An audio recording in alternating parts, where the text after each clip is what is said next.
Bismillahirrahmanirrahim. Assalamualaikum warahmatullahi wabarakatuh.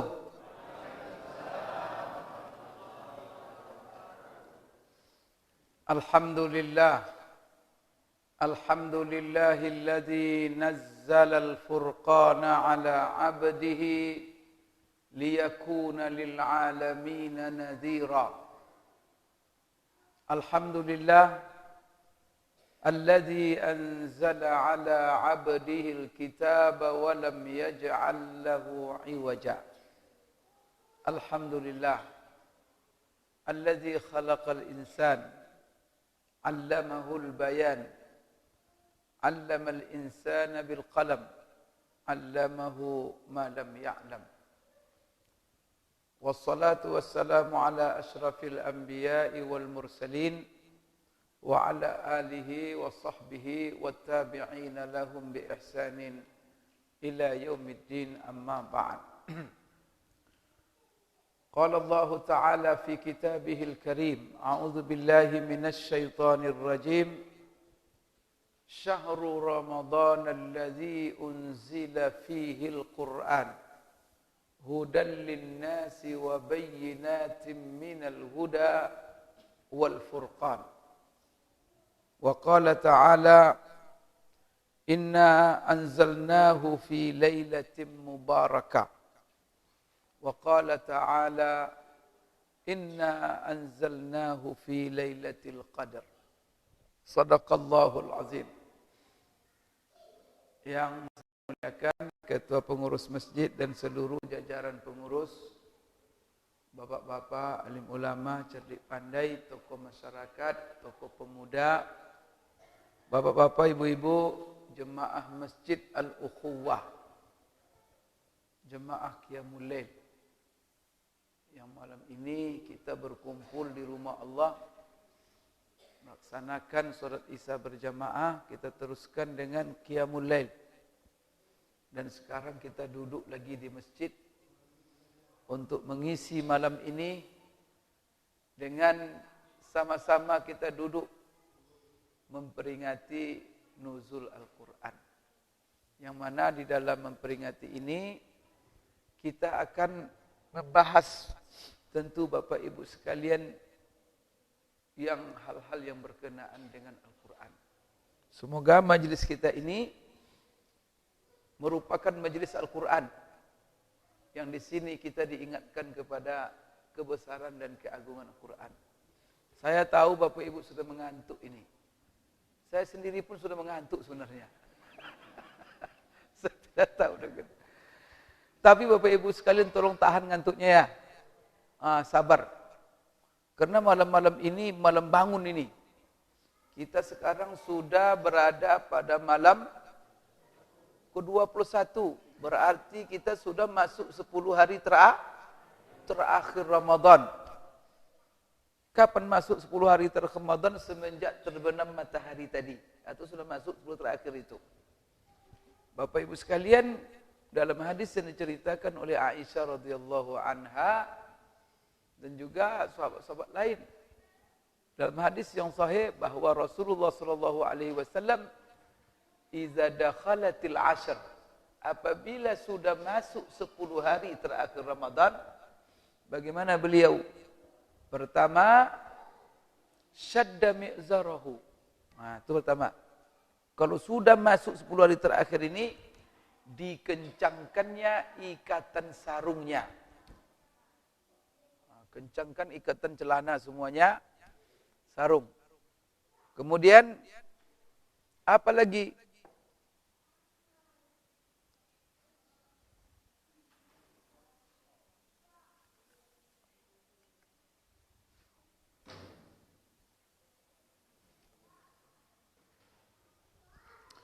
Kemudian Bapak Ibu sekalian, jadi pertama tadi syadda mi'zarahu, sarungnya dikencangkannya ikatannya. Kemudian wa aiqadha ahlahu, dia bangunkan semua keluar, istrinya semua dibangunkannya. Kemudian apa? wa ahya lailahu. Kalau kita ingin mencontoh Nabi, siapa yang kita contoh Ramadan ini Bapak Ibu? Siapa yang kita contoh? Ada selain Nabi contoh kita. Kalau kita ingin mencontoh Nabi malam ini, 3 hal. Kencangkan ikat pinggang, bangunkan semua keluarga, jangan tidur semalam ini. Ahya lailahu. Sepanjang malam itu dia bangun. Itu tuh artinya bangun untuk apa? Melaksanakan ibadah. Jadi Bapak Ibu, kalau ingin contoh Nabi. Kedua, mudah-mudahan kita bisa mendapat syafaat. Kalau tidak dapat ini, kalau tidak bisa kita nahan ngantuk, khawatir kita tak dapat syafaat nanti. Rasulullah SAW dalam sebuah hadis, dia mengatakan, As-siyamu wal Qur'an yashfa'ani lil abdi yawmal qiyamah. Puasa, ibadah puasa yang kita laksanakan itu, dan Al-Quran akan memberi syafaat kepada seorang hamba di hari kiamat. Coba dengarkan bagaimana puasa dan Quran memberi syafaat kepada kita. Besok Bapak Ibu kita minta tolong menjerit semua orang kita temui untuk supaya memberi syafaat. Karena kondisi hari kiamat itu dahsyat. Sebagaimana yang dikisahkan oleh Allah dalam Al-Quran dan juga Rasulullah SAW. Maka syafaat kita perlukan. Maka Nabi ada 2 yang akan memberi syafaat kita. Apa yang pertama? Puasa. Yang kedua, Quran. Ketika nanti kita dihisap, kita bersusah payah, tampil kedua-duanya ini memberi syafaat kita.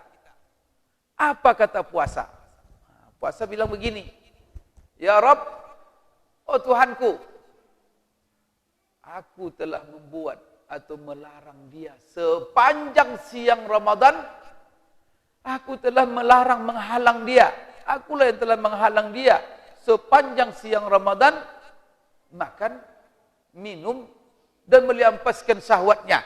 Kenapa? Karena aku. Oleh karena itu, jadikan aku syafaat baginya. Jadi tampil puasa kita besok Bapak Ibu, membela kita dan meminta kepada Allah supaya puasa itu menjadi syafaat bagi kita. Kenapa? Puasalah yang telah membuat kita menahan lapar, menahan minum, dan menahan nafsu. Quran bagaimana? Ini yang menjadi masalah. Quran akan memberi syafaat kita atau tidak? Dengarkan apa kata Quran. Kalau siapa yang punya sifat ini, dapat syafaat Quran. Kalau tidak dapat. Apa kata Quran? Ya Rabbi, oh Tuhanku, aku telah menghalang dia tidur sepanjang malam Ramadan. Tak tidur dia gara-gara membaca aku, maka jadikan aku syafaat baginya. Kita sekarang gimana? Siapa yang tidak tidur gara-gara baca Quran? Ini pulang dari masjid tidur atau baca Quran?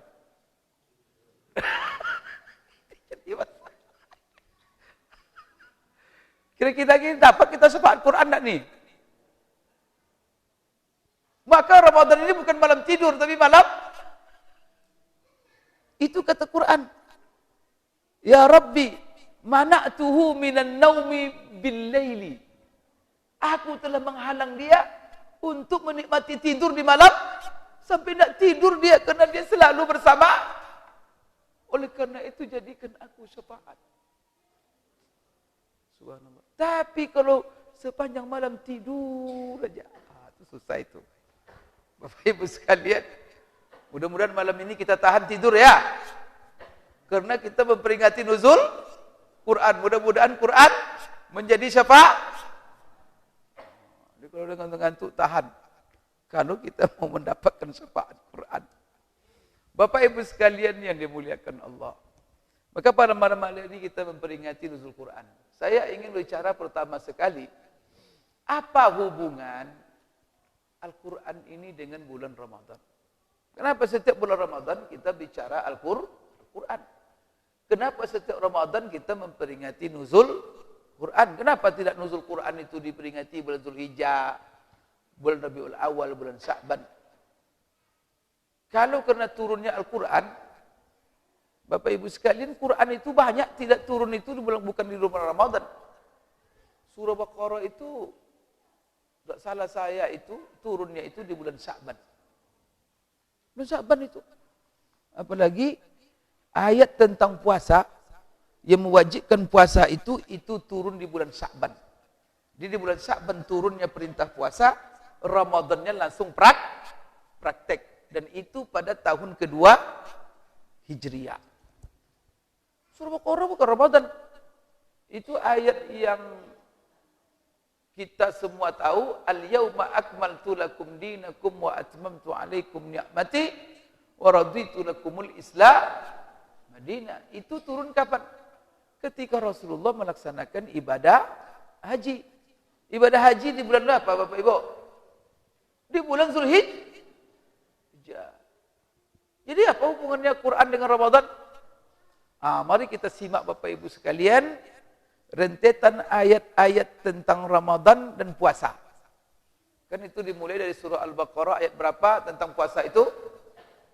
208 3. Kan di situ.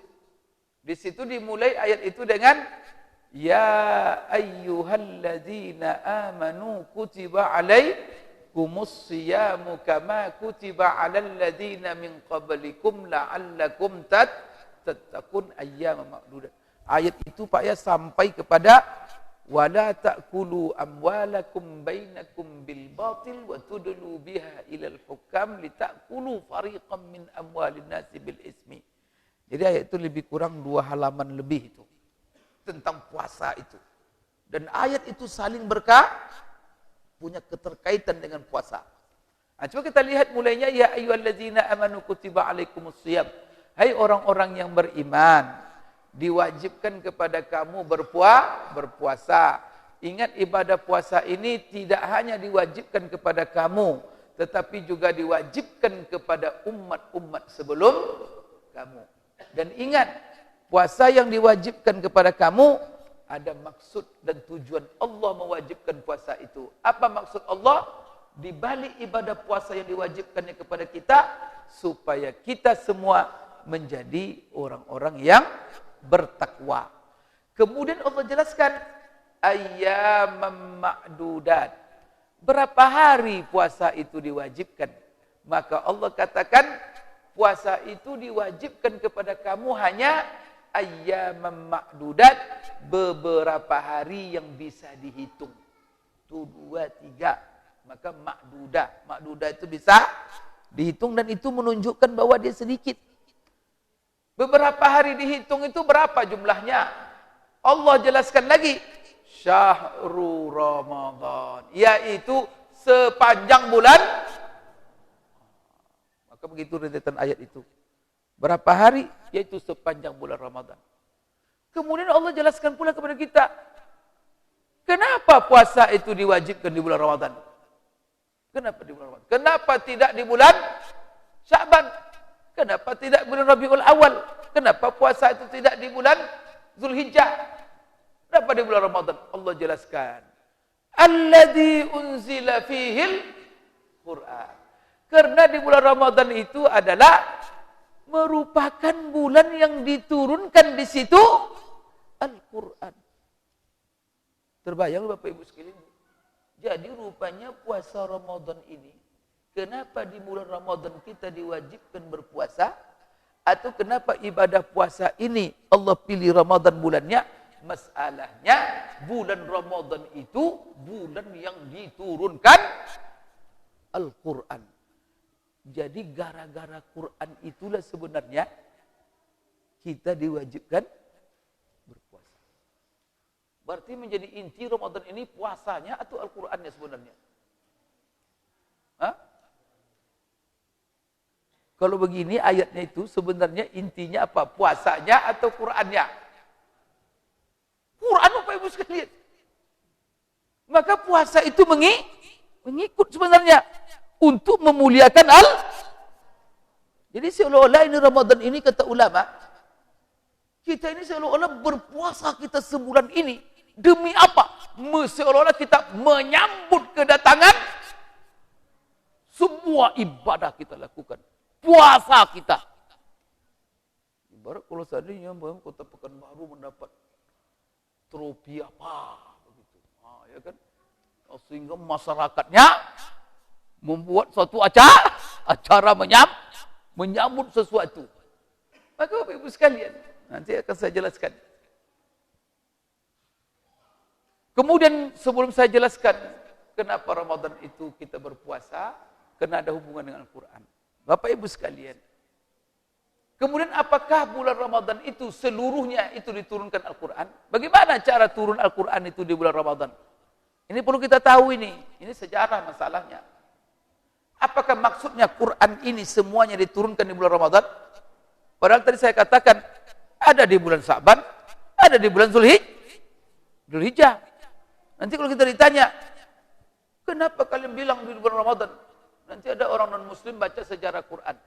Sejarah turunnya surat Quran. Nanti dibilangnya sama kita, saya baca. Dan itu apa?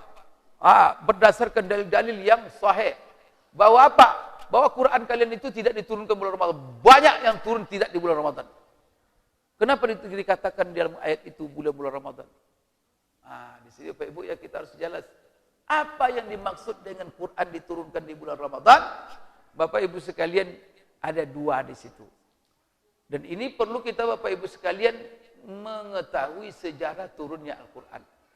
Di Al-Quran itu disimpulkan oleh ulama dari Quran itu sendiri dan dari keterangan Rasulullah SAW bahwa Al-Quran itu diturunkan oleh Allah melalui 3 tahap. 3 tahap pertama. 3 tahap turunnya Al-Quran itu. Yang pertama, yaitu Allah menaruh Al-Quran itu di sebuah tempat. Tempat itu namanya Lauhul Mahfuz. Itu pertama. Tapi kalau tanya Bapak, di mana persisnya Lauhul Mahfuz itu sekarang Pak Ustaz? Nanti saya jawab sama Ibu, cari sendirilah. Kemana kan dicari Lauhul Mahfuz itu? Alam raya yang seluas ini Pak. Bapak Ibu, kemana kita cari? Kita suruh cari alamat aja di muka bumi, di Pekanbaru, di pusing kita. Ini disuruh pula cari Mahfuz dari mana? Alam raya ini berapa luasnya? Ada Bapak Ibu pernah membaca? Atau ada orang yang mengukur luasnya alam raya ini berapa? Ada yang bisa mengukur? Coba Bapak Ibu bisa bayangkan itu. Di alam raya ini, planet sejak ahli astronomi mengatakan, jumlah bintang-bintang itu, berapa jumlah bintang? Miliaran katanya. Tidak bisa mereka membuat statistik Pak, mensensus bintang. Padahal bintang itu tidak bertambah tak bisa mereka sensus sampai sekarang itu. Manusia bisa kalau manusia berapa jumlahnya sekarang? Diperkirakan, kalau kumpul-kumpulkan sensus setiap negara lebih kurang 7 miliar. Bintang tak bisa Bapak Ibu. Tahu berapa besarnya bintang, satu bintang? Satu bintang itu ada besarnya beribu-ribu kali lipat besarnya bumi. Ini bumi kita pijaknya, capek kita berjalan kaki Pak. Besar bumi ini. Itu belum bintang-bintang itu ada satunya. Besarnya itu beribu kali lipat bumi. Jumlahnya miliar. Semuanya di alam. Berapa jumlah luasnya alam ini? Dan itu semuanya katanya di bawah langit. Belum masuk ke langit itu. Masih di bawah langit. Aras itu, Lauhul Mahfuz itu di atas langit lagi. La ilaha illallah, di mana itu? Jangan ditanya itu. Itu kerja Allah. Kerja kita aja dikerjakan. Nah banyak jemaah selalu nanya sama saya, kerja Tuhan dikerjakan sama saya. Pak, kerjain kerja Bapak bilang, kerja Allah dikerjakan. Itu kerja Allah. La ilaha illallah. Kerja dia aja nggak beres, kerja Tuhan yang dinilainya. Karena ada orang kan nilai kerja orang aja. Kerja dia. Bapak Ibu sekalian, jadi setelah ditaruh di mahfuz itu yang dikatakan oleh Allah dalam Al-Quran, bal huwa Qur'anum majid fi lauhin mahfuz. Akan ada ayat baca oleh imam begitu kan? Dia itu adalah Quran yang maha agung, yang agung, letaknya di lauh mahfuz. Itu tempat catatan takdir semua alam ini ada di situ. Dan bahkan Bapak Ibu sekalian, itu diperbarui catatan. Tahu nggak Bapak Ibu sekalian? Setiap tahun Allah memperbaharui catatan apa yang akan terjadi satu tahun. Ini satu tahun ini akan berakhir lagi nih ya. Nanti kan Lailatul Qadar. Yaitu apa? Di malam Lailatul. Maka Lailatul Qadar itu kenapa qadar ada hubungan dengan takdir? Karena di malam itu Allah menulis seluruh yang akan ditakdirkannya sepanjang tahun itu yang akan datang. Siapa yang akan mati, siapa yang akan lahir, sampai daun yang gugur itu ada di situ. Daun-daun yang gugur, Pak. Cuman itu daftar itu nggak diberikan sama kita. Maka tak ada manusia yang bisa mendata siapa yang lahir tahun depan. Ada nggak? Ada statistik Pak yang bisa mendata siapa yang akan lahir dan berapa jumlahnya? Apa masalahnya? Karena dia belum ada. Bagaimana kita? Yang ada saja pusing kita mendatanya. Apalagi? Ya tidak. Mendata yang ada Pak, keliru itu. Kami di kampus di UIN itu, data jumlah mahasiswa Pak. Antara bagian-bagian itu, macam-macam itu. Tanya bagian keuangan, sekian jumlah mahasiswa. Tanya bagian akademik, sekian jumlah mahasiswa. Tanya, itu mendata yang dan itu sekampus cuma pusing, tidak ada yang benar itu. Bagaimana mendata yang tidak? Subhanallah. La ilaha illallah. Ibu sekalian, jadi itu yang pertama. Dari diletakkan oleh Allah Quran itu di Lauhul Mahfuz. Kemudian kedua, Quran itu diturunkan dari Lauhul Mahfuz ke langit dunia. Di satu tempat, diturunkan ke mana ke langit dunia, satu tempat namanya Baitul Izzah. Itu yang ditanya tuh Pak, di mana itu persisnya? Tahu saya. Tapi begitulah keterangannya. Dari Lauhul Mahfuz ke Baitul Izzah, itu diturunkan di satu malam. Malam itu adalah malam Ramadan. Dan itu diturunkan sekaligus. Jumlatan wahidah. Itu jumlatan wahidah itu apa artinya? Sekaligus semuanya. Satu malam itu. Maka inilah yang dimaksud. Quran diturunkan di bulan Ramadan. Artinya apa? Di dalam ayat lain bukan seluruh Ramadan itu, tapi di satu malam. Apa malam itu kata Allah? Inna anzalnahu fi lailatin mubarakah. Sesungguhnya kami telah turunkan Al-Quran itu di satu malam. Dan malam diturunkannya Al-Quran itu, Allah sifati malam itu dengan malam yang penuh berkah. Apa malam yang penuh berkah itu? Allah jelaskan lagi dalam ayat yang lain, inna anzalnahu fi lailatul qadar. Sesungguhnya kami telah menurunkan Al-Quran itu di malam Lailatul Qadar. Itu dari mana itu? Dari Lauhul Mahfuz ke langit dunia, ke Baitul Izzah. Maka kalau kita memperingati nuzul Quran di bulan Ramadan, maka itulah yang kita peringati sebenarnya. Yaitu memperingati turunnya Al-Quran dari Lauhul Mahfuz ke langit dunia. Kemudian Bapak Ibu sekalian, yang kedua yang kita peringati ini, Quran setelah diturunkan oleh Allah ke langit dunia, ke Baitul Izzah, lalu Allah turunkan pula Quran itu dari langit dunia kepada Rasulullah sallallahu alaihi wasallam. Dan itu diturunkan oleh Allah dengan perantara seorang malaikat yang namanya malaikat apa? Jibril alaihi salam. Maka lewat Jibril Bapak Ibu diturunkan Quran ke langit kepada Rasulullah. Dan itu diturunkan dari langit dunia kepada Rasulullah secara berangsur-angsur, tidak sekaligus. Dan sampai berangsur-angsurnya itu memakan waktu selama 23 tahun. Berarti berapa semester Rasulullah menerima Quran ini, Pak? Kalau kita semester kan berapa semester itu? Hah? Satu tahun berapa semester? 2 semester, Pak. Kalau 23 tahun berarti Rasulullah menerima Quran ini berapa semester? 46 semester. Nah, ada mahasiswa kepengen pakar Quran 2 semester. Rasulullah, Pak, 46.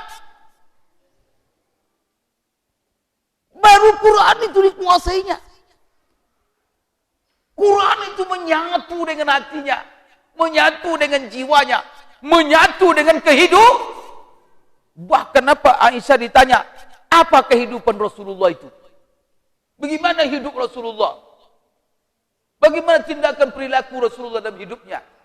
Aisyah balik bertanya kepada yang bertanya, kamu baca Quran? Tahu isi Quran? Tahu. Itulah semua isi Quran, itulah hidup Rasulullah. Tapi diambilnya berapa semester? 46. Ada mahasiswa sekarang itu kepingin pakar Quran itu, Pak, 1 semester saja. Jadi Quran itu diturunkan berangsur-angsur kan ada hikmahnya, Pak. Maka kalau ilmu pengetahuan itu kan hikmah, itu pelajaran dari Allah. Segala hal itu kalau diterima, jangan mau sekaligus saja, pusing, stres kita. Harus berangsur pelan-pelan. Kalau Bapak minta duit sama Allah, jangan langsung. Karena semua kita ini sudah ditentukan rezekinya. Ya kan? Belum kita lahir, Pak, sudah ditulis berapa rezeki kita masing-masing ini. Ada yang 1 miliar, ada mungkin yang 100 juta cuma sampai meninggal, ada yang cuma 10. Sudah ditentukan itu.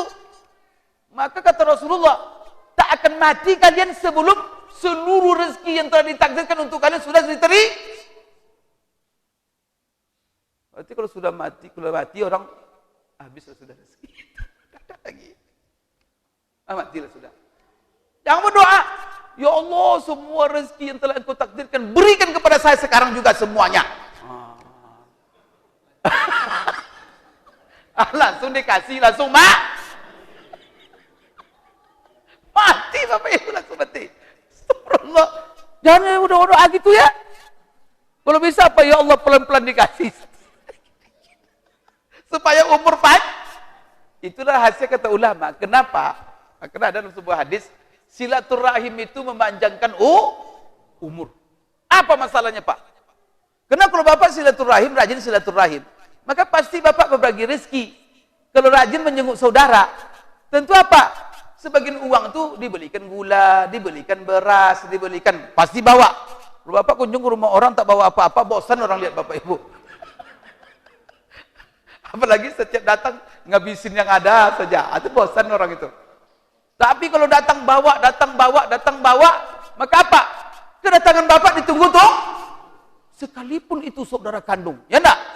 Apalagi kalau orang lain. Subhanallah.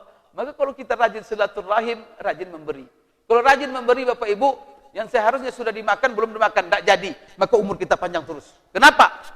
Yang seharusnya untuk kita itu belum diterima semua, karena kita maka orang yang rajin berbagi panjang. Tapi kalau dimakan sendiri, pendek. Hati-hati itu, Pak.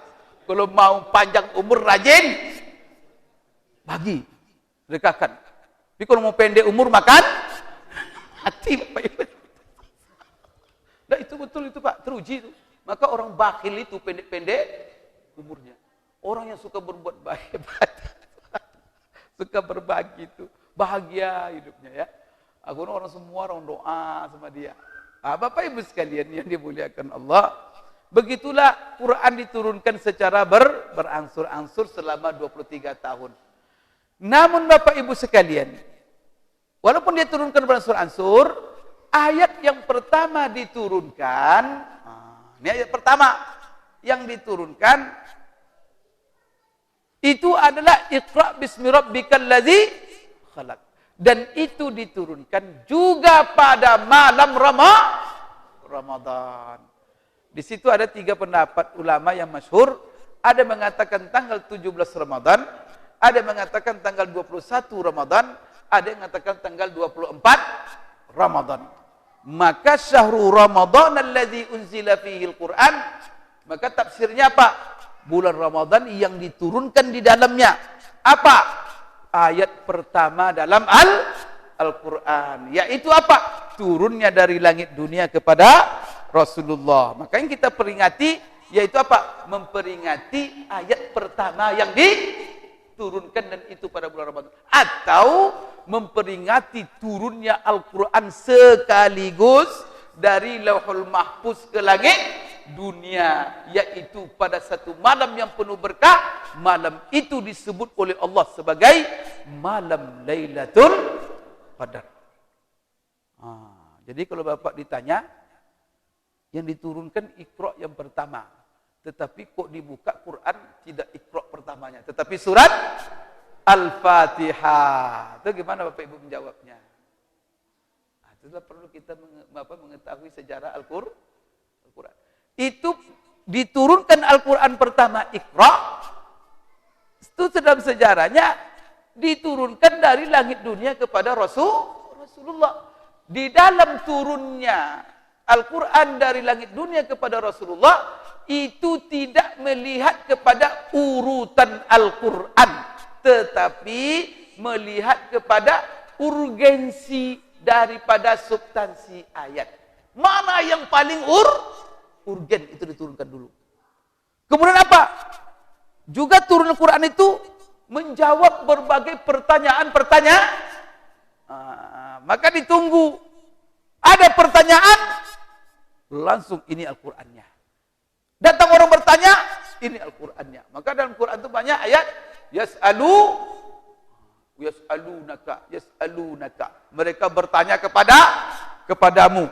Jadi ada pertanyaan turun Quran, atau ada peristiwa yang terjadi. Rasulullah tak tahu solusinya. Semua sahabat juga tak tahu, menunggu datang Al-Quran. Supaya apa? Allah ingin membuktikan bahwa Quran itu benar-benar sebagai pedoman di dalam menjawab seluruh permasalahan kehidupan, dan pedoman di dalam menyelesaikan seluruh kasus-kasus yang kita hadapi dalam kehidupan ini. Maka di sini kata Allah apa? Tibyanan likulli syai', menjelaskan segala sesuatu.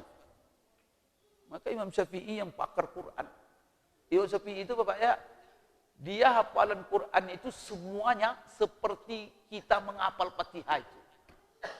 Jadi dia di Quran itu, seluruh ayat Quran itu semuanya seperti Fatihah. Ada Bapak Ibu salah baca Fatihah? Karena Fatihah itu saking hafalnya sudah di ujung lidah. Karena saking hafalnya. Imam Syafi'i itu seluruh Quran seperti itu tuh, di ujung lidah semua. Maka dia kalau sudah Ramadan ini, dia mengkhatamkan Quran Bapak Ibu setiap Ramadan. Khatam Al-Quran 1 kali.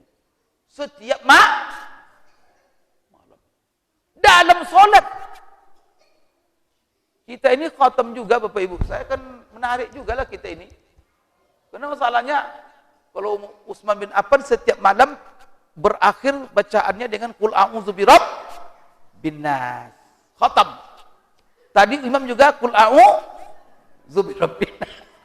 Khatam juga oleh imam kita tadi. Tapi rata-rata masjid khatamnya itu dimulai dari alhaakumut takasur. Jadi kalau diurut Pak 8 rakaat alhaakumut takasur, selesailah nanti sampai witir Qul a'udzu. Jadi khatam Quran dari Allah. Kalau Utsman bukan dari alhaakumut takasur, dari alif lam mim surah Baqarah. Tapi ya mendingan juga lah. Tapi khatam sama-sama khatam, bedanya dikit aja. Kalau sana mulainya alif lam mim, kalau ini mulainya al-ha. Itu aja beda sedikit aja beda cuma. Bapak Ibu sekalian, tidak masalah itu. Saya dapat informasi itu di Mesir itu ada masjid, Pak. Di macam-macam masjid itu. Maka kalau jemaah itu milih masjid. Ada jemaah yang milih masjid, khatamnya dari Al-Hakumut Takasur. Tapi itu yang banyak itu. Itu banyak jemaahnya itu. Tapi ada Bapak Ibu yang masjid 1 kali khatam selama Ramadan. Maka setiap malam satu juz. Di Mesir itu Pak ada masjid 15 juz 1 malam. Tapi jemaahnya para penghafal Quran semua. Hafiz semua jemaahnya. Jadi ada masjid untuk para hafiz. Maka mereka sholat sambil mengulang semalam. Kok menarik juga itu ya. Kalau kita buat di Pekanbaru ini ada satu masjid khusus untuk para hafiz.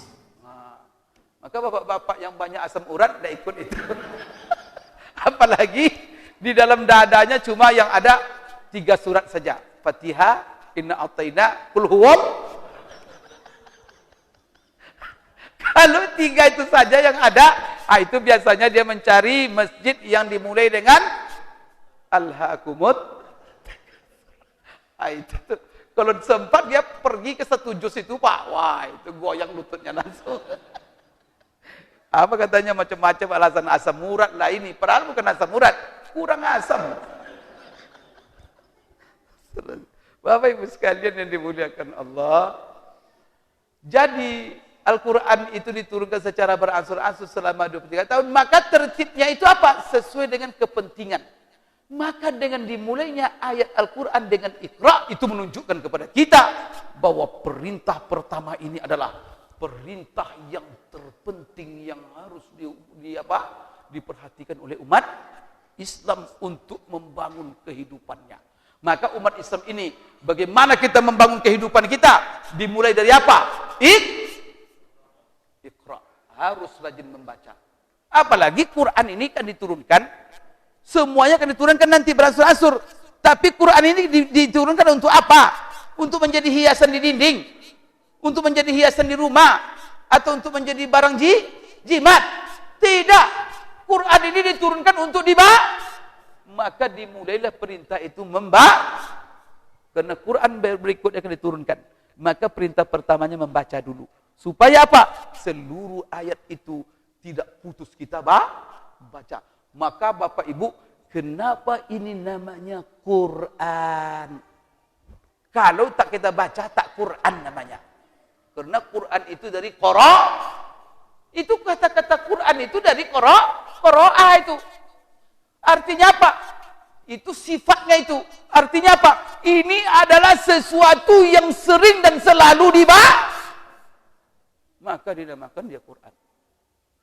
Bapak Ibu sekalian. Bagaimana kita namakan Quran kalau tak pernah kita baca? Maka Allah sendiri yang menamakan dia Quran. Inna hadzal Quran. Akan itu kata Allah. Yahdi lillati hiya aqwam. Dia namanya macam-macam. Ada namanya Alkitab, ada namanya Al-Furqan. Tapi dalam banyak ayat juga Allah sebut bahwa dia adalah Al-Quran. Bapak Ibu sekalian, kalau saya membahas ayat pertama yang turun ini, maka banyak di nuzul Quran itu ustaz-ustaz mubalik hanya membahas substansi daripada Iqra, yaitu urgensi membaca. Karena di situ ada 4 prosedur yang harus dibangun oleh umat Islam dalam kehidupan mereka. Kalau mereka ingin menjadi umat yang terdepan, baik di dunia dan di akhirat kelak. Apa yang pertama? Iqra. Kita harus menjadi umat yang rajin membaca. Yang kedua, allamal insan allama. Harus kita menjadi umat yang rajin belajar dan mengikuti proses belajar. Harus umat ini, proses yang paling menggeliat di tengah-tengah umat ini, dan pekerjaan profesi yang paling terhormat di dalam umat ini adalah proses belajar mengajar. Sampai Bapak Ibu menuntut ilmu, belajar, mengajar. Dari mana mulainya? dan sampai kapan berakhirnya. Maka Rasulullah mengatakan, utlubul ilma minal mahdi, dari buayanya sampai kapan? Sampai menjadi sarjana, sampai S3. Enggak, yang namanya belajar ini harus menjadi mental seorang dan karakter kita ini menjadi orang yang cinta belajar. Dan apa? Menghormati orang yang mengajar. Bapak Ibu sekalian, sampai ke liang lahat, sampai mati belajar ini. Kemudian bagaimana lagi? Ada prosedur yang berikutnya. Di samping membaca, belajar, mengajar, yang keempat adalah harus menjadi umat yang rajin menulis bil qalam. Kalau ini dikuasai oleh umat Islam menguasai dunia. Sekarang umat Islam apa? Malas membaca, malas belajar. Orang-orang yang mengajar tak dihormati. Nah, yang dihormati apa? Artis. Yang dihormati pemain bola. Yang dihormati guru-guru dileceh. Mana Bapak Ibu? Kemudian apa? Pemalas apa yang ditulis membaca tidak ada.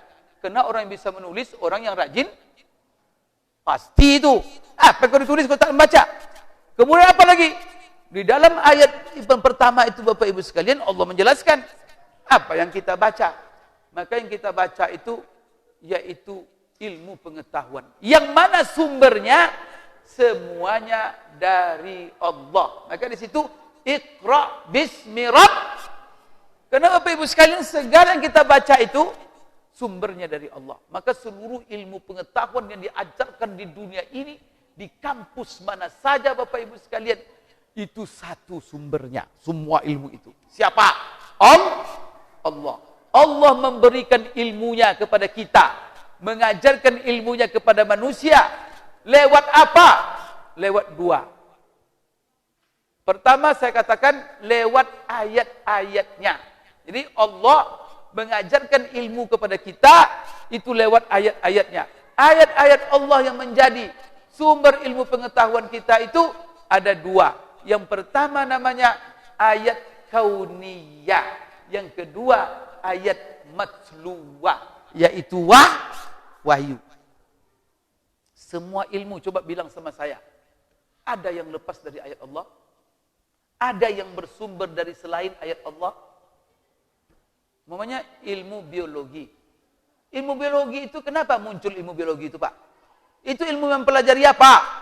Ilmu yang mempelajari makhluk. Makhluk hidup itu siapa yang buat? Keajaiban siapa yang kita pelajari dalam makhluk hidup itu? Keajaiban ciptaan Allah. Tetapi nahasnya guru-guru biologi kalau ngajar tentang seluruh makhluk hidup tak pernah tersebut oleh dia. Nah, siapa yang menciptakan ini semua? Dia berbicara tentang mata. Mata komponennya begini. Dan setiap komponen itu punya fungsi ini. Air mata begini, begini. Wah, tapi tak ada satupun dia mengatakan, dahsyat. Nah, anak-anak, siapa yang mencipta ini semua? Ada guru biologi seperti itu? Itu namanya apa? Ilmu sekuler itu. Itulah ilmu tidak berkah itu. Maka Bapak Ibu sekalian, kalau kami di UIN, ilmu itu tidak dibedakan. Semua ilmu itu harus menjadi ilmu agama. Apa maksud ilmu agama? Semua ilmu yang dipelajari itu harus ilmu yang mengenalkan kita dengan Allah. Ilmu yang akan menyuburkan keimanan. Ilmu yang mendekatkan diri kita kepada Allah. Coba ilmu biologi. Maka saya kadang-kadang katakan, anak pesantren yang hanya belajar tafsir, yang sifatnya normatif, dengan anak SMA yang selalu yang dihadapkan langsung ke labor, yang diperlihatkan kepada dia kehebatan ciptaan manusia, diajarkan dia di labor itu, Bapak Ibu sekalian, itu mereka sebenarnya lebih hebat keimanan. Kenapa? Karena mereka langsung berinteraksi dengan keajaiban ciptaan Allah. Cuman sayangnya gurunya tidak hubungkan sedikit pun dengan Allah. Itu masalah. Maka dosa guru biologi itu. Fisika, dari mana itu? Kimia. Kalau tidak ada alam ini, ada ilmu fisika. Alam ini siapa yang buat? Donald Trump. La ilaha illallah. Ibu sekalian. Ada ilmu astronomi, bintang-bintang. Siapa yang membuat bintang itu? Ada ilmu tentang pertanian. Itu yang menumbuhkan tanah itu siapa yang buat? Kita. Bapak Ibu sekalian, semuanya Allah. Ada ilmu perikanan kelautan. Laut itu memang Barack Obama buat pemerintah. Muncul ilmu kelautan dengan berbagai bidang. Tapi orang-orang profesor kelautan itu kadang-kadang satu pun tak menyebut nama. La ilaha illallah. Maka Allah katakan dalam Al-Quran, sanurihim ayatina fil afaqi wa fi anfusihim hatta yatabayyana lahum annahu al-haq. Akan kami perlihatkan kepada mereka ayat-ayat kami yang terbentang di alam raya dan yang ada di dalam diri mereka sendiri, sehingga mereka tahu bahwa Allah itu hak, Al-Quran itu hak, Rasulullah itu hak. Itu gunanya kita belajar alam ini. Maka kalau tidak akan ke situ perginya, percuma itu. Tidak ada gunanya. Maka Bapak Ibu, ancaman kita dapat. Belajar biologi tak bertambah iman. Belajar fisika tak bertambah iman. Untuk apa belajar? Belajar matematik tak bertambah iman. Belajar akuntansi malah belajar nipu. Apa itu? Membuat laporan fiktif. Karena tidak itu. Bapak Ibu sekalian, Iqra bismi rabbikal ladzi. Jadi dua. Bacalah ilmu. Dari ayat-ayat yang berkembang ini macam-macam ilmu biologi, fisika, kedokteran, semuanya itu dari ayat Allah itu. Semuanya. Yang kedua ada ilmu fikih, ilmu hadis, ilmu ini. Sumbernya ayat yang dibaca, itulah wahyu Al-Quran. Dari sini muncul macam-macam ilmu. Kan Bapak dengar ilmu tafsir. Ilmu tafsir itu ilmu apa?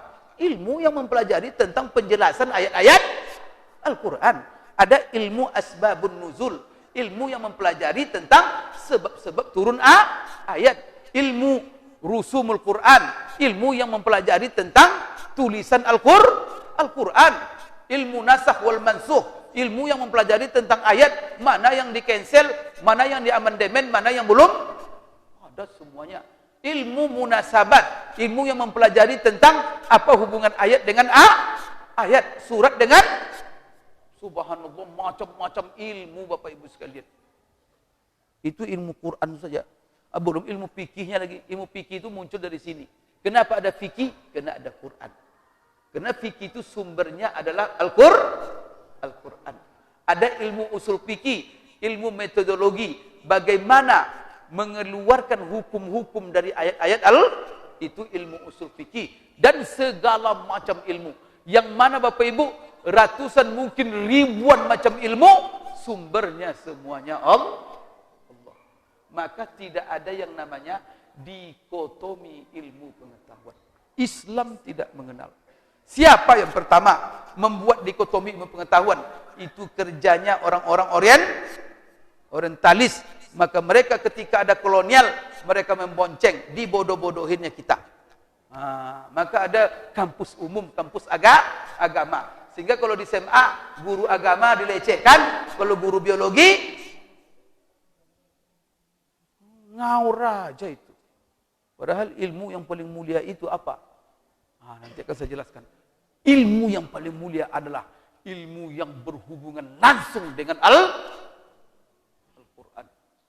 Kenapa? Karena semua yang berhubungan langsung dengan Al-Quran, seluruh yang bersentuhan dengan Al-Quran, itu Allah jadikan paling mulia Bapak Ibu. Apapun yang bersentuhan dengan Quran. Saking hebatnya Quran ini, apapun yang bersentuhan dengan Quran, Allah jadikan paling mulia. Coba, malam diturunkannya Al-Quran, itu Allah jadikan malam yang penuh berkah, dan Allah jadikan malam yang paling mulia, dan Allah jadikan malam diturunkannya Al-Quran itu sebagai malam Lailatul Allah. Ada malam selain Lailatul Qadar yang lebih mulia dari itu? Bapak Ibu bayangkan mulianya malam itu. Allah jadikan malam itu malam istimewa, dan Allah tetapkan malam itu setiap tahun untuk umat Islam. Lalu Bapak Ibu, siapa yang menghidupkan malam Lailatul Qadar? Yang mana malam Lailatul Qadar itu malam diturunkannya Al-Quran, lalu dihidupkannya untuk ibadah semalam itu, Allah akan hargai ibadah dia semalam itu sama nilainya dengan dia beribadah selama 1000 bulan, Pak. Rasulullah ditanya, ya Rasulullah, itu siang tu atau malam? Apa kata Rasulullah? Siang, Nak. 83 tahun siang malam. Itu dihargai cuma menghidupkan satu malam. Maka Bapak Ibu cari Lailatul Qadar itu nanti. Cari di 10 terakhir dia. Maka malam ini, malam 21 ini. Barangkali malam ini. Maka jangan tidur sampai pagi. Ya rugi. Jangan tidur. Tidurnya kapan? Setelah subuh besok. Maka Rasulullah tidurnya kalau 10 terakhir ini pada pagi. Di setelah subuh dia baru tidur. Malam dia tidak tidur. Kenapa? Karena malam itu dibaginya. Keistimewaannya itu di malamnya Bapak Ibu. Jadi kenapa diberikan 83 tahun Pak beramal semalam itu? Subhanallah. 83 tahun Pak. Saya ingin menceritakan Bapak Ibu. Apa sebab turun inna anzalnahu fi lailatul qadar itu? Salah satu yang disebutkan oleh ulama, sebab turun ayat inna anzalnahu fi lailatul qadar begini sebenarnya. Jadi Rasulullah sallallahu alaihi wasallam diperlihatkan oleh Allah umur umat-umat yang telah lalu. Jadi umur-umur umat yang telah lalu panjang-panjang, Pak. Ada umur mereka itu 1000. Nabi Nuh kan umurnya 1000 tahun, Pak. Ada umur 800 tahun, 600-an tahun umur mereka. Nabi Adam itu juga hampir 1000 tahun umurnya. Lalu Bapak Ibu bahkan diperlihatkan kepada Rasulullah, seorang Bani Israel, dia itu berjihad dan beribadah kepada Allah selama 300 tahun. Bayangkan itu. Karena dikasih umur panjang. Ya Allah melihat ketika diperlihatkan kepada Rasulullah itu, Rasulullah langsung mengeluh kepada Allah. Memikirkan nasib umatnya. Kita ini Bapak Ibu, karena Rasulullah itu sayang kepada kita, Pak. Maka apapun, kalau dia bertemu dengan Allah, coba ketika Isra Mi'raj, jumpa dengan Allah, berdialog dia dengan Allah, nggak lupa kita di itu, Pak. Kalau Bapak sekarang diundang oleh Presiden Jokowi ke istana, kemudian Bapak apa katanya? Minta, apa yang kamu mau? Kira-kira ingat Bapak orang kampung nggak? Hah? Saya kira nggak ingat Bapak. Istri di rumah pun nggak ingat gitu. Subhanallah. Rasulullah coba. Itu kita abadikan bagaimana sayangnya Rasulullah kepada kita. Kita baca itu Pak. Disuruh oleh Allah kita membaca. Supaya kita tahu bagaimana Rasulullah dengan kita. Maka ketika dia ketemu di Isra Mi'raj dengan Allah. Maka pertama langsung dia membaca tahiyat kepada Allah. Isra Mi'raj itu apa? Maka dibaca ketika dia ketemu dengan Allah. Langsung dia baca. At-tahiyatul mubarakatus salawatut thayyibah. Itu bacaan yang dibaca Rasulullah ketika berjumpa dengan Allah ketika Mi'raj. Itulah dia baca. Dan itu sekarang menjadi bacaan salat kita. Setelah Rasulullah membaca itu, langsung dijawab oleh Allah. Apa jawabannya? Assalamu alayka ayyuhan nabi wa rahmatullahi wa barakatuh. Cuman ketika Allah memberikan salam itu, assalamu alayka, atasmu. Apa jawaban Rasulullah SAW dari Allah itu? Apakah Rasulullah bilang assalamu alayya, atas diriku? Mikir dia. Maka dipikirkannya umat. Maka apa jawaban Rasulullah? Tak ada disebutnya assalamu alayya. Apa? Assalamu alayna wa ala ibadillahis. Itu kita abadikan, kita baca setiap tahiyat itu. Itu apa yang kita ingat Bapak Ibu? Ingat kita sayangnya Rasulullah. Begitu dia jumpa dengan Allah, dia tak lupa dia memikirkan nasib umatnya. Maka apa? Salam itu bukan untuk saya saja ya Allah, Tetapi saya mohon untuk seluruh umatku dan hamba-hamba yang Jadi Bapak Ibu sekalian, itulah setelah itu apa? Disuruh kita bersyahadat. Disuruh kita doa untuk Nabi. Allahumma salli ala. Dihubungkan dengan Ibrahim. Sebenarnya Nabi Ibrahim itu adalah datuknya. Bapak Ibu sekalian, namun Bapak Ibu sekalian, ketika Rasulullah itu mengeluh, ya Allah, bagaimana dengan nasib umatku? Kalau mereka umat yang lalu itu panjang-panjang umurnya, wajar banyak amalnya, umurnya panjang. Tapi umatku, umurnya pendek, antara 50 sampai 70 tahun. Sudah pendek, main WA aja kerjanya. Wow, sudah pendek, kerjanya main. Sudah pendek, habis di meja domino saja. Sudah pendek, habis ngerumpi aja. La ilaha illallah. Itulah sebabnya Allah bersumpah, Bapak Ibu, bersumpah Allah, wal asri innal insana lafi khusrin. Tahu Bapak makna wal asri itu? Wal asri itu sebenarnya maknanya itu bukan demi masa, sebenarnya asal maknanya. Asr itu dalam bahasa Arab itu asr. Asr itu kalau ada jeruk diperas itu namanya asr. Dan jus itu namanya asir. Jadi kalau Bapak Ibu pergi ke Mekah minta jus, maka bahasa jus itu apa? Asir. Jus. Sekarang apa hubungannya? Maka kenapa? Sebenarnya maknanya itu demi waktu dan kesempatan hidup yang diberikan kepada kami. Dan kesempatan hidup itu hanya sedikit, Pak. Maka istilah sedikitnya apa? Allah pakai asr, yaitu sudah yang namanya jus itu dikit cuma. Walaupun jeruknya banyak, tapi hasilnya cuma hadis sudah diperas. Maka sudah singkat lagi, udah dikit lagi, kerjanya main, Maka Allah katakan, innal insana lafi khusrin. Tapi Allah sebut, siapa yang tidak rugi? Umur yang singkat itu kalau digunakannya untuk 4 hal, baru dia tidak rugi. Maka hidup yang singkat itu, ada di sini yang ragu dia akan mati, Bapak Ibu? Ada yang ragu di sini masih ada umur 100 tahun jemaah masjid ini? Ntar lagi 90 tahun? Ada. Oleh karena itu Bapak Ibu sekalian, umur kita singkat, kemudian kita merugi. Allah katakan merugi. Allah Subhanahu wa taala sayang kepada kita. Maka Rasulullah ketika mengeluh, maka Rasulullah SAW diberikan kabar gembira. Diturunkanlah inna anzalnahu fi lailatul qadar. Muhammad, kamu jangan khawatir.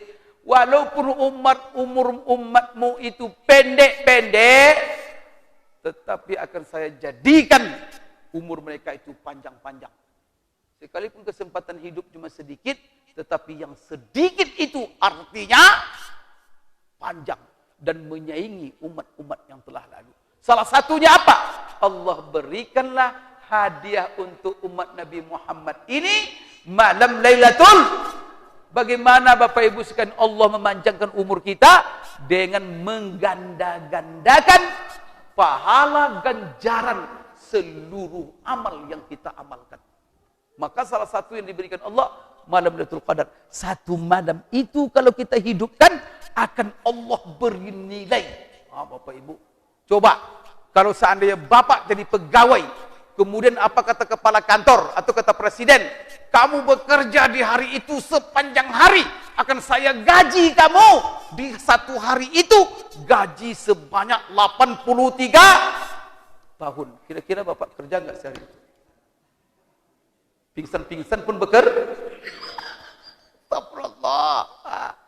Kalau sempatlah begitu, Pak. Disuruh malam. Satu malam itu, jangan kena gaji 83 tahun, Pak. Dikasih aja bonus 2 Sudah bertukus lumus Bapak itu. Kalau ngantuk-ngantuk tuh Bapak ikat mata tuh ke sini tuh. apa itu? Kenapa? Karena kerja malam itu akan diganda-ganda. Bukan gandanya 1 hari 2 hari, Pak. 83 tahun.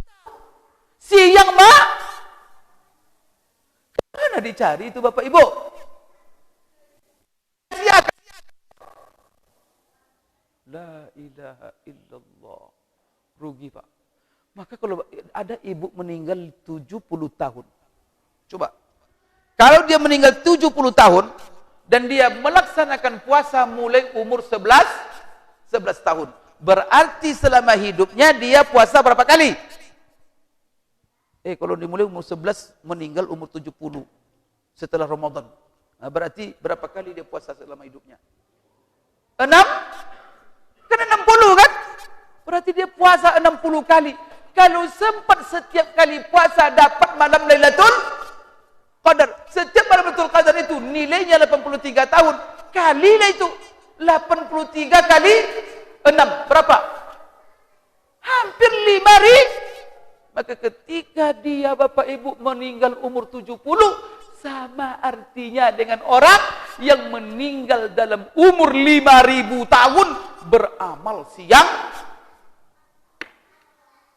Masya Allah. Mau kita tunda? Mau kita menerima hadiah Allah ini? Caranya? Ini nuzul Quran aja udah ngantuk-ngantuk.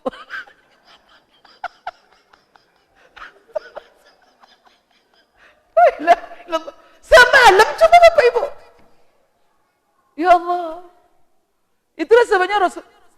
Sekarang ini kan ada i'tikaf namanya. Ya Pak. Ini kan i'tikaf. Disuruh kita i'tikaf 10 terakhir. Untuk apa salah satunya?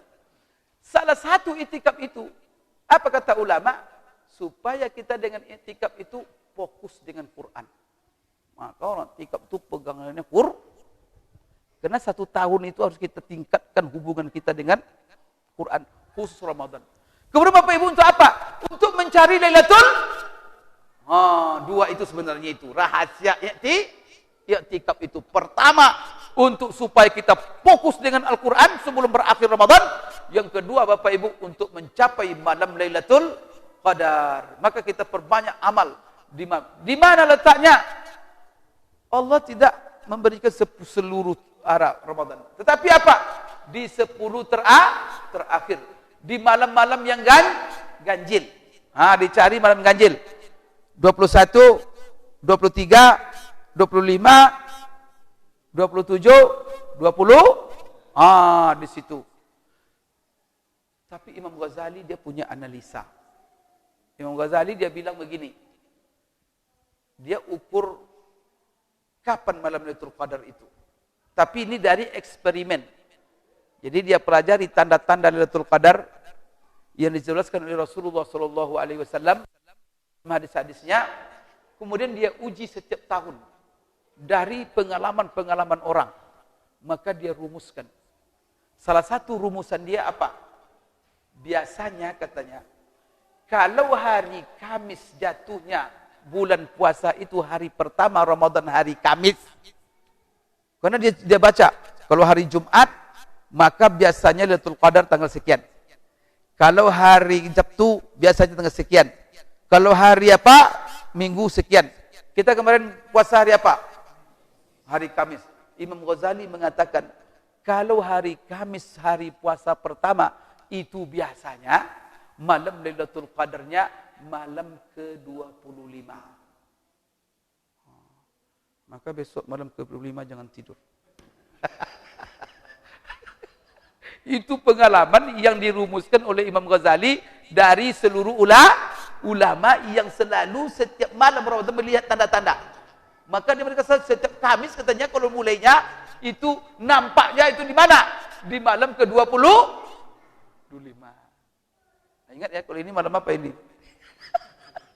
Malam 21 Bapak Ibu sekalian. Itu ya.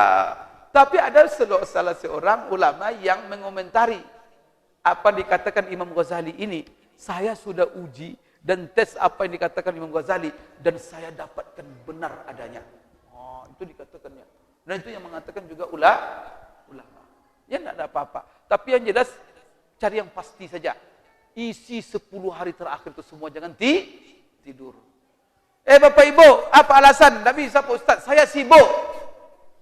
Ada Bapak Ibu yang lebih sibuk dari Rasulullah? Hah?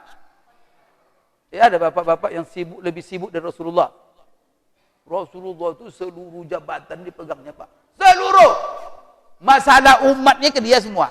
Dia jadi imam solat, dia pula yang menjadi hakim. Kalau ada masalah-masalah nanti yang bertikai orang, dia menyelesaikan masalah ekonomi, masalah negara, masalah hubungan negara menerima utusan semuanya.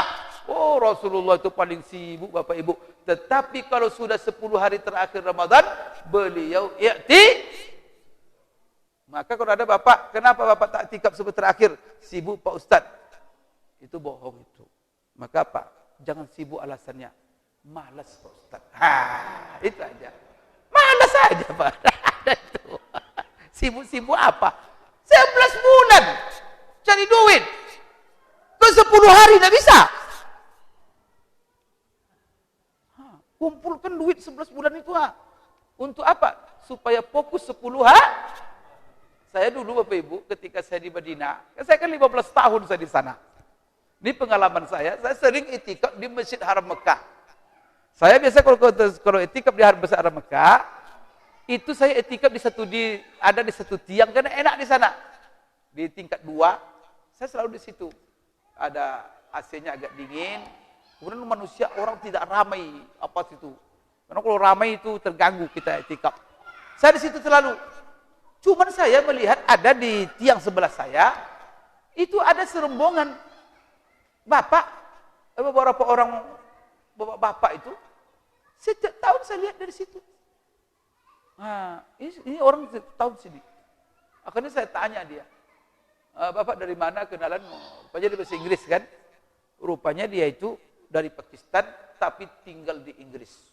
Dan dia profesinya dokter spesialis. Yang sangat sibuk sekali di rumah sakit di Inggris. Jadi kenapa bapak saya temukan di sini setiap Ramadan? Jadi dia bilang apa? Saya sengaja setiap tahun karena kami dikasih cuti, maka setiap cuti itu saya ambil 10 supaya saya bisa inilah dokter cerdas namanya ini.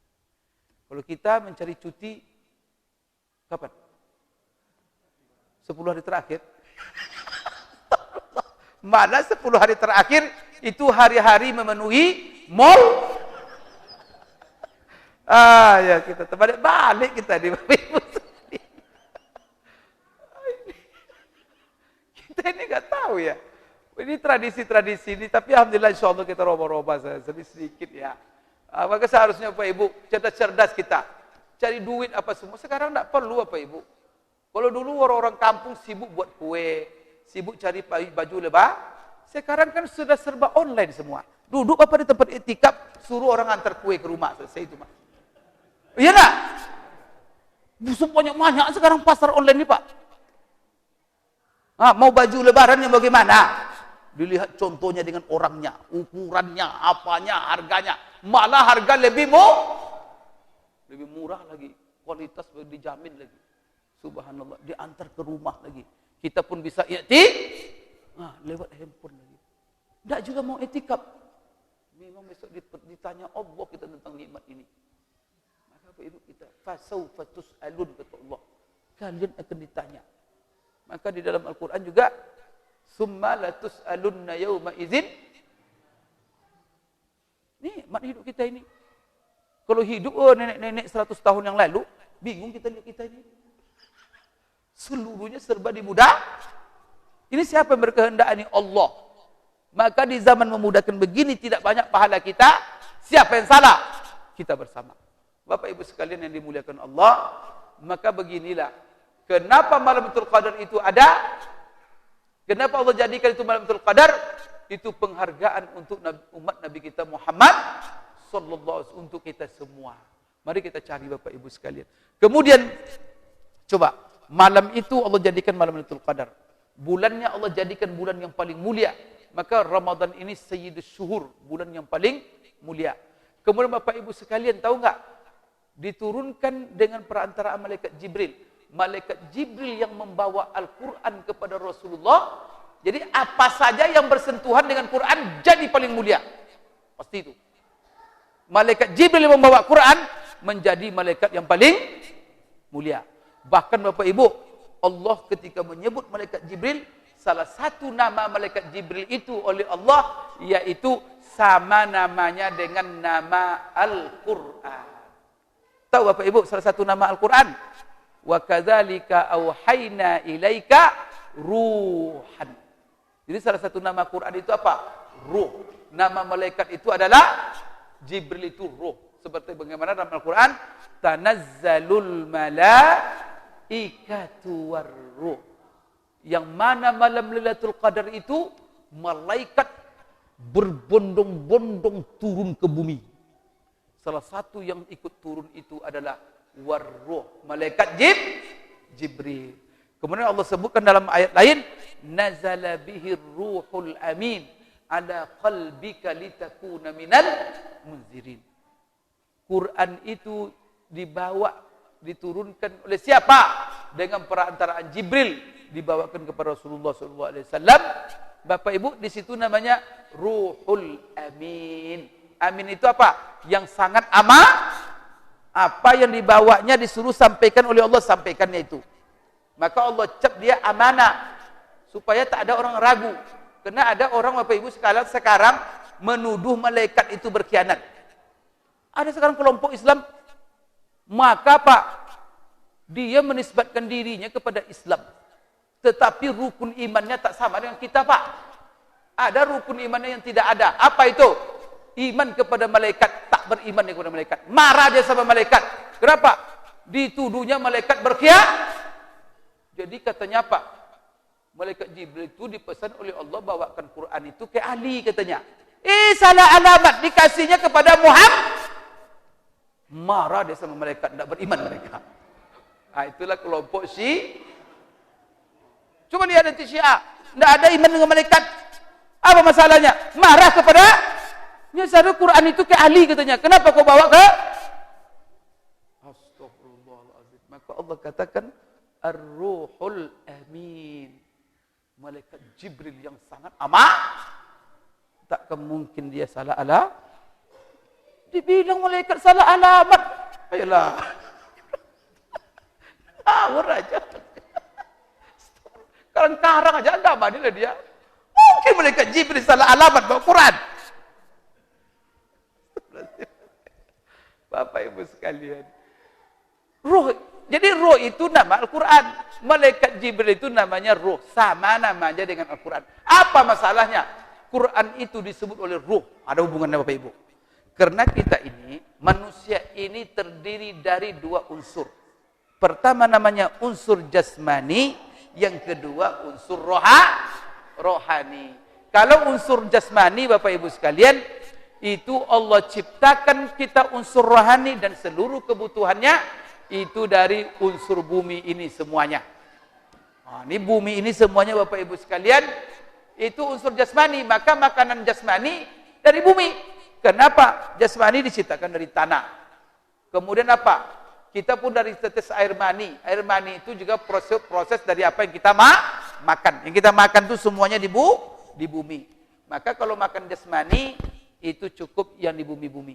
Tapi, maka Nabi Adam itu setelah diciptakan dari tanah, apa kata Allah? Lalu Allah tiupkan kepadanya ruh. Ruhnya itu langsung dari Allah. Bapak Ibu, maka baru hidup manusia bergerak kalau rohaninya ada. Ini kenapa Bapak Ibu datang ke masjid tadi?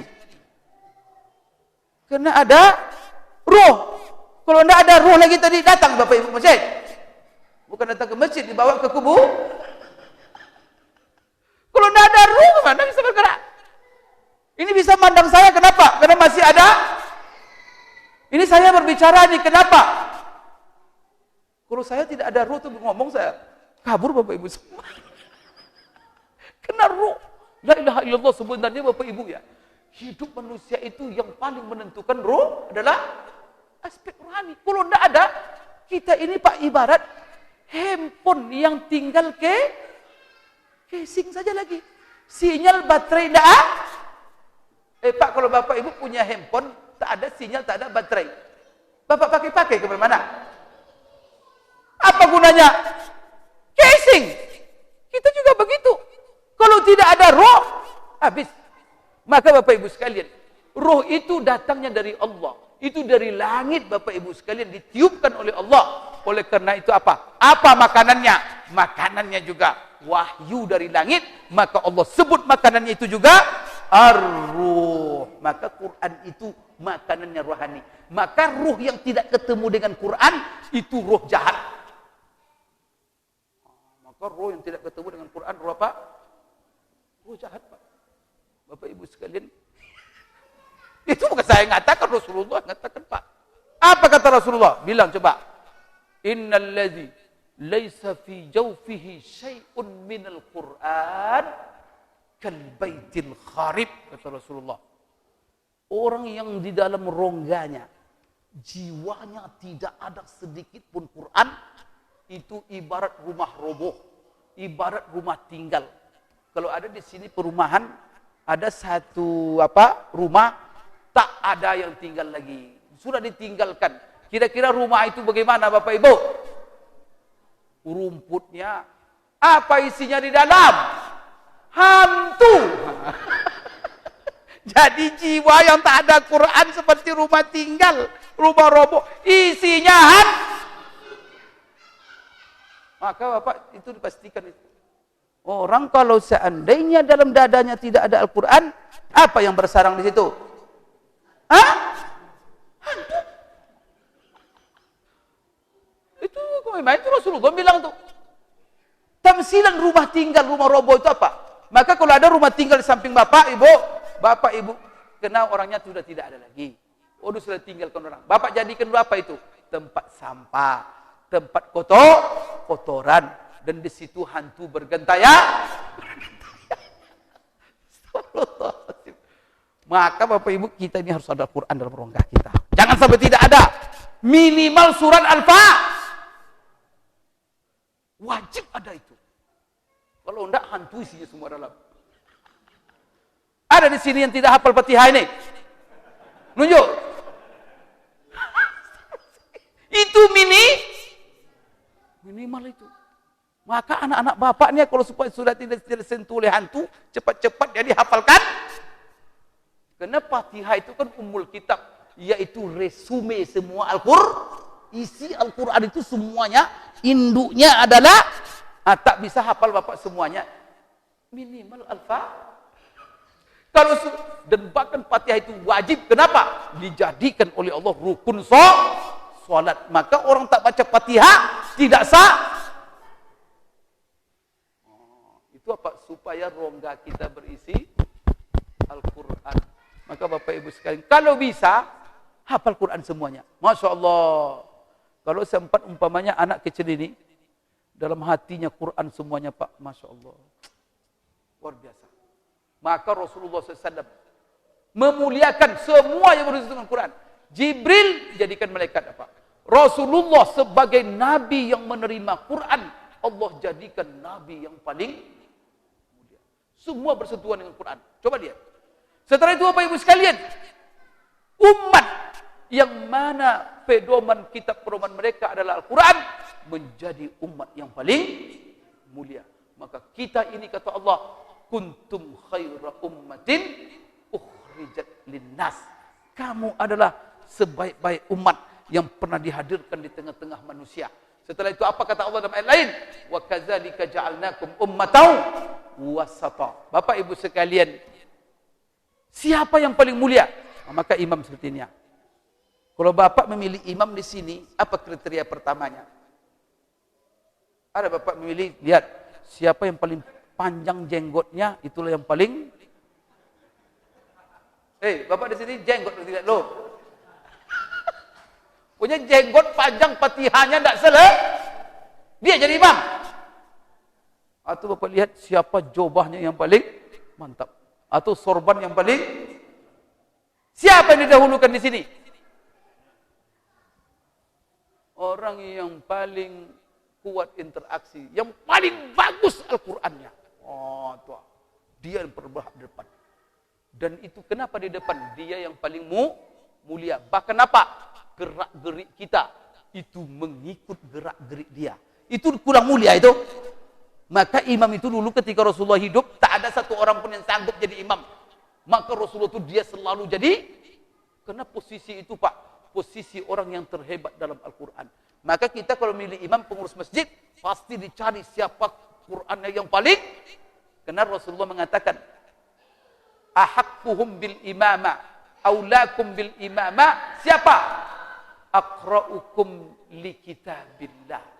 Orang yang paling qori terhadap Al-Quran. Mantap bacaannya. Bapak Ibu sekalian, banyak ingin saya sampaikan sebenarnya. Tapi yang jelas Bapak Ibu sekalian sebagai penutup, karena ini sudah 1 jam berapa, hampir 2 jam plus saya ceramah. Bapak Ibu enak kan dengar aja saya yang capek-capek.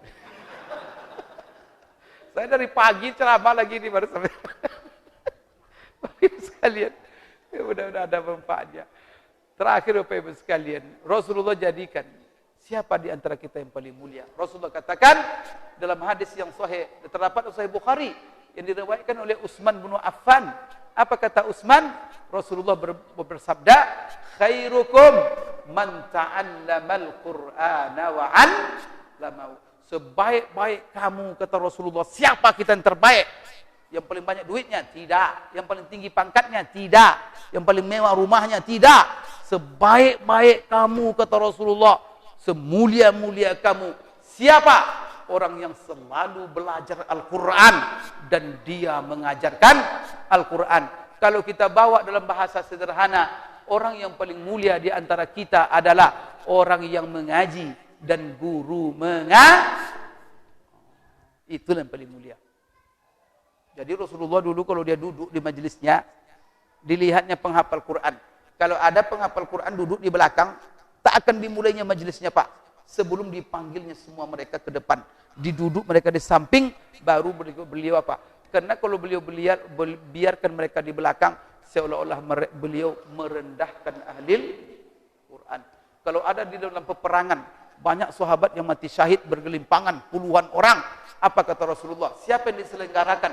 Rasulullah tanya, siapa mereka yang meninggal ini? Ahlul Quran, penghafal Quran. Sianu.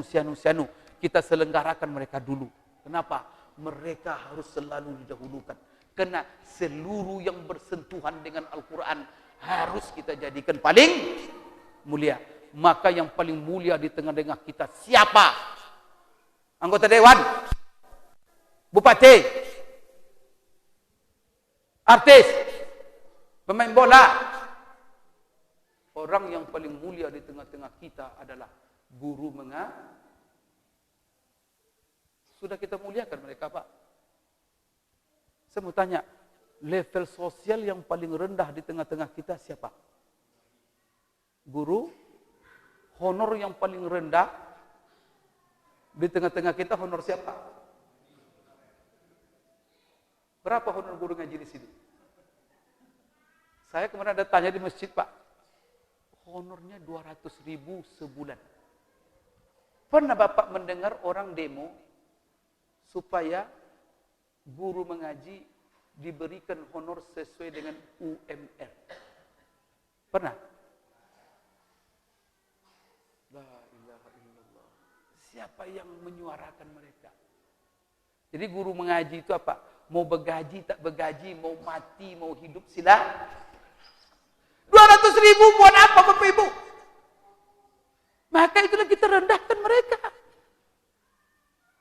Karena kita rendahkan mereka, tak ada kita yang bercita-cita Bapak Ibu. Saya mau tantang Bapak Ibu sekalian sekarang nih. Kalau ada Bapak Ibu ditanya orang, Pak, Bapak punya anak, Ibu punya anak, Pak Bu, apa cita-cita Bapak, cita-cita Ibu untuk anak Bapak Ibu ke depan?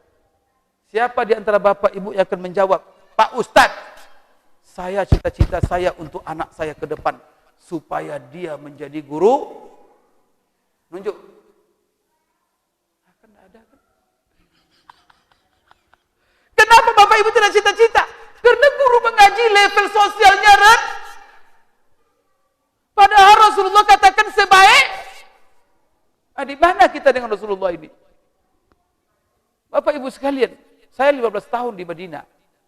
Itu istri saya rajin mengaji di Masjid Nabawi. Jadi di sana Pak, orang-orang kaya itu bagaimana? Coba Pak Ibu. Di sana tuh kan banyak itu. Setiap masjid itu hampir ada di situ halaqah tahfizul Quran. Di situ ada komunitas itu penghafal Al-Quran. Anak-anak belajar menghafal Quran, dia hafal Pak. Maka di sana itu anak itu dimulai menghafal. Dihafalkan sama dia, ada guru terus. Setiap masjid rata-rata. Masjid Nabawi coba lihat kalau Bapak Ibu umroh. Itu ada di sudut, wah, anak begini kan, dengan guru-gurunya. Itu Pak, siapa membiayai itu? Itu orang-orang kaya semua. Maka di sana itu tren. Kalau dia punya kekayaan banyak duitnya, itu membuat tahfiz Quran. Dia yang membiayai gurunya. Anak-anak itu tuh dikasih semuanya itu, duit. Maka istri saya itu, kalau dia ngikuti ngaji Quran Pak, gini ya, ngajar tahsin.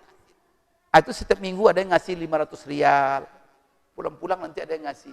Berlomba-lomba orang kaya itu Pak. Kenapa? Karena mereka sadar duit itu ditaruh paling mulia di mana? Yang berhubungan dengan Al-Quran. Kita sayang Bapak Ibu. Kalau anak kita minta uang les atau uang apa namanya privat itu untuk masuk apa perguruan tinggi. 10 juta bayar Pak katanya. Apa Bapak Ibu bilang sama anak? 15 juta Bapak bayar asal kamu lulus. Karena kalau lulus tambah lagi 5 juta. Tapi kalau sempat anak kita datang, Bu, tolong kasih saya uang minyak kan uang minyak istilah kita itu. Gimana kita?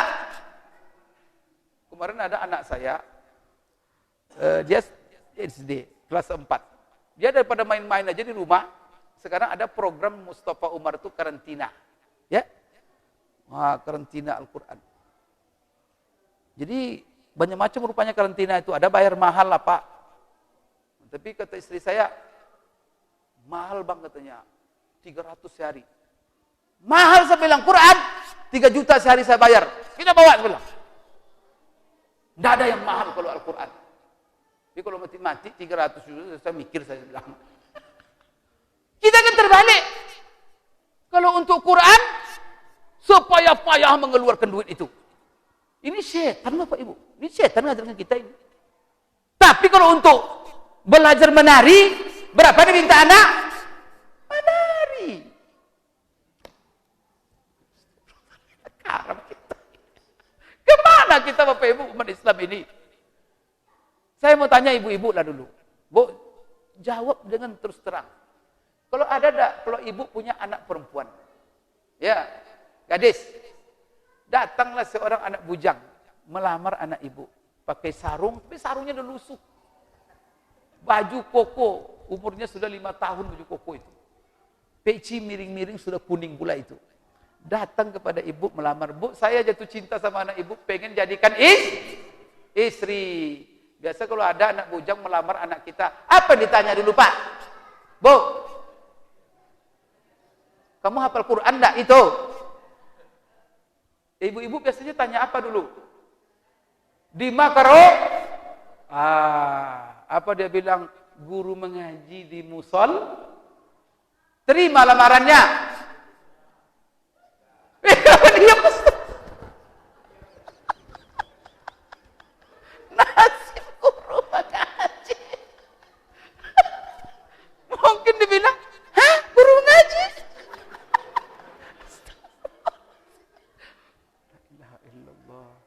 Inikah Quran? Begini kondisi kita dengan Quran dan kita minta masuk surga pertama? Insyaallah. Bapak Ibu. Maka dengan nuzul Quran ini kita robah ya. Kita robah Bapak Ibu ya. Sebenarnya Pak ya, level sosial manusia itu yang menentukan kita. Ya enggak? Kalau artis kita katakan sama-sama artis yang tinggi. Siapa yang bayar itu? Artis sekali berjoget 300 juta Pak. Siapa yang bayar itu? Biarkan mereka berjoget, menyanyi, jangan bayar 5 rupiah pun. Jangan tonton. Ada orang jadi artis. Kita yang membuat dia besar. Tapi anak mengaji tak pedulikan. Guru mengaji tak dipedulikan. Kalau artis yang datang berapapun duit, sumbangan diberikan. Inna lillahi wa inna ilaihi raji'un. Bagaimana kita mengharapkan masyarakat yang akan dimuliakan oleh Allah? Bagaimana bangsa ini, Pak, hidupnya tidak krisis demi? Akan diharapkan akan semakin baik bangsa ini.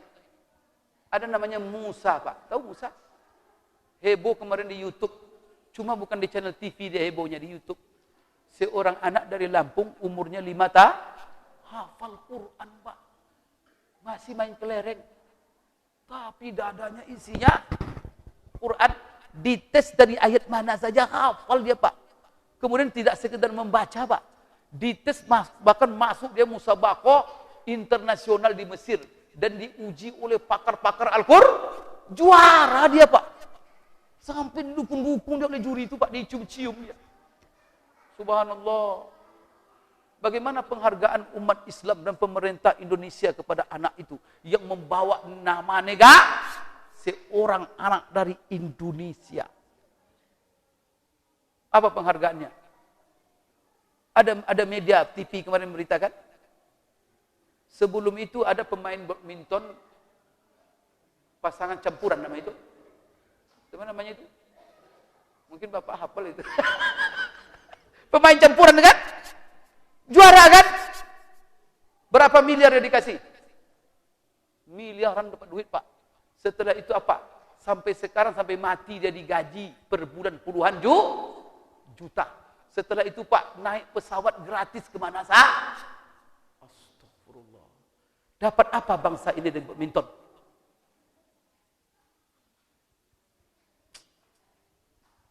Anak Musa. Saya kira Allah menguji kita, Pak. Allah menguji kita. Bagaimana kita memuliakan Al-Quran? Allah taruh ayat-ayatnya. Itu siapa yang berkehendak, Pak? Menaruh ayat-ayatnya di dada seorang anak. Kecuali Allah. Bagaimana kita memuliakan anak itu? Dia bukan masalah anak itu. Tetapi dalam rongganya Quran. Maka kita kalau ada guru mengaji, Pak. Bukan masalah sosok guru mengaji itu. Tetapi dia bersentuhan dengan Al-Quran. Maka kalau Allah saja. Seluruh yang bersentuhan dengan Al-Quran dia jadikan paling mulia. Bapak Ibu sekalian, Rasulullah semua yang bersentuhan dengan Al-Quran mulia, maka kita wajib memuliakan semua bersentuhan. Maka Bapak Ibu sekalian, bangga kita kalau duit kita keluar untuk Al-Quran. Tidak pun untuk kita, untuk anak kita. Kalaupun tidak untuk anak-anak kita ngaji, kita biayai guru-guru mengaji dari uang kelebihan kita. Kita jadikan itu. Kalau bisa apa? Kalau kita punya ruko 10 pintu, wakafkan 5 pintu untuk apa? Gaji guru mengaji di Masjid Ukhuwah. Oh, enak itu. Kemudian apa? Anak-anak yang mau rajin mengaji, kasih duit ya. Supaya dia Siapa yang mau coba? Kalau anak-anak di sini ya, ada bapak-bapak yang banyak-banyak duit. Siapa yang rajin mengaji, setiap ngaji kasih 10.000. Keluar anak-anak semua. Ya tak? Siapa yang bisa berdakwah seperti itu? Masya Allah. Itulah duit yang mulia. Maka semuanya jadi mulia. Mulut ini kalau menjadi mulia, maka hubungkan dengan Quran. Lidah ini baca Quran. Mata ini kalau menjadi mulia, lihat selalu Quran. Jangan WA aja lihat. Facebook. Setan masuk nanti. Kalau Bapak Ibu, telinga ini menjadi telinga yang paling mulia. Dengarkan ayat-ayat. Hati kalau menjadi hati yang mulia. Isi Al-Quran. Semua yang bersentuhan dengan Al-Quran pasti menjadi mulia. Bangsa yang menjunjung tinggi Al-Quran pasti menjadi bangsa yang paling terhebat. Maka Rasulullah mengatakan, Inna Allah rafa'a bihadzal kitabi aqwaman wa wada'a bihi akharin. Apa artinya? Sesungguhnya Allah, kata Rasulullah, telah meninggikan kaum dengan Al-Quran ini dan menghina satu kaum dengan Al-Quran ini. Siapa yang ditinggikan? Kaum yang menjunjung tinggi Al-Quran, maka dia menjadi tinggi. Kaum yang menghina Al-Quran, maka dia akan menjadi kaum umat yang hina. Dan akan ditipu-tipu orang aja dia kerjanya. Kalau Quran kita sudah belakangi. Tapi kalau Quran kita junjung tinggi, Allah yang akan membela kita. Tak akan mungkin orang sembarangan. Karena itu Bapak Ibu, kesempatan nuzul Quran ini kita marakkan Al-Quran. Kita minta syafaat Al-Quran dari Allah Subhanahu wa ta'ala untuk menjaga kehidupan kita dari orang-orang yang berbuat zalim kepada kita, yang berbuat kejahatan untuk kita. Tapi kalau kita dekat dengan Al-Quran, Allah yang akan menjaga. Tapi kalau kita jauh dari Al-Quran, Allah akan lepaskan kita. Orang semena-mena terhadap kita. Menderita kita hidup. Di dunia menderita. Di akhirat, kita bagaimana nanti kondisi dan keadaan kita. Oleh karena itu, Al-Quran, Al-Quran, Al-Quran. Bapak Ibu sekalian dapat saya sampaikan, mohon maaf atas segala kekurangan. Terima kasih atas segala perhatian. Walaupun pulang dari masjid, jangan tidur ya sampai pagi. Pagi besok baru tidur setelah subuh. Aku qouli hadza wa astaghfirullah li wa lakum. Subhanakallahumma rabbana wa bihamdik asyhadu an la ilaha illa anta astaghfiruka wa atubu ilaik. Assalamualaikum warahmatullahi wabarakatuh.